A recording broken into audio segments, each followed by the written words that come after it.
Mais d'abord, avant d'aborder la question de la dette, la première chose, il faut raboter les dépenses inutiles. C'est pour cela que je suis pour une rupture radicale, supprimer toutes les institutions qui ne fonctionnent pas et qui ne servent à rien. Il faut supprimer le Sénat, il ne sert à rien. Il faut supprimer le Conseil économique et social qui coûte de l'argent et qui ne sert à rien. Il faut supprimer la médiature de la République. Donc d'abord, c'est dégager des marges budgétaires par des économies réalisées. Il faut baisser les charges de fonctionnement de la présidence de la République, de la Cour constitutionnelle et d'autres institutions. Et après, il faut s'asseoir avec les vrais bailleurs, parce que cette dette-là, je vous ai dit, il y a des fonds vautours auprès desquels l'État est allé s'endetter. Il faut donc regarder la vraie dette qu'il y a et éventuellement la réorganiser pour se donner des marges de manœuvre pour investir.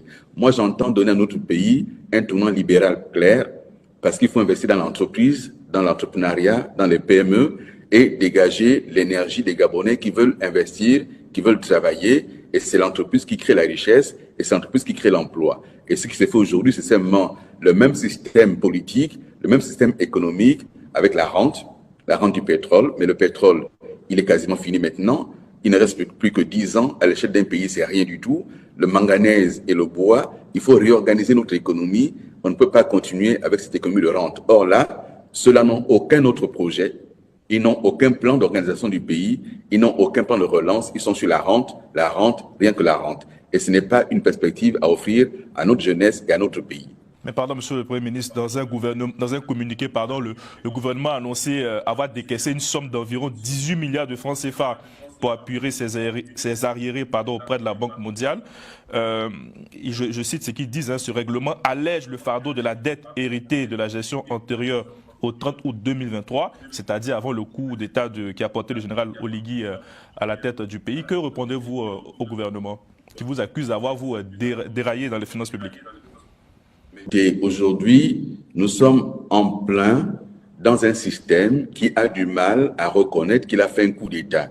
Il n'y a pas eu une élection démocratique pour nous dire qu'ils ont hérité de quelque chose. Ils n'ont rien hérité, ils ont fait un braquage du pouvoir. Quand on fait un braquage, on trouve ce qu'il y a. Il y a le passif, il y a l'actif. Que disent-ils des actifs qu'ils ont trouvés? Qu'ont-ils fait de l'argent qu'ils ont trouvé? On nous parle de 17 milliards qui ont été remboursés auprès de la Banque mondiale. Après combien de temps et de relance la Banque mondiale a dû s'employer au point de se déplacer voir le président? Mais pourquoi avoir attendu? Alors qu'en 2024, il a dépensé 27 milliards de francs CFA en voyage. 27 milliards pour ces voyages. Alors qu'aujourd'hui, il donne des marchés de gré à gré à des copains pour 8 milliards de francs sans appel d'offres, pour 700 milliards de francs à Ebomaf sans appel d'offres. Nous mettons un terme à tout cela. Le Gabon mérite mieux que cette gabegie.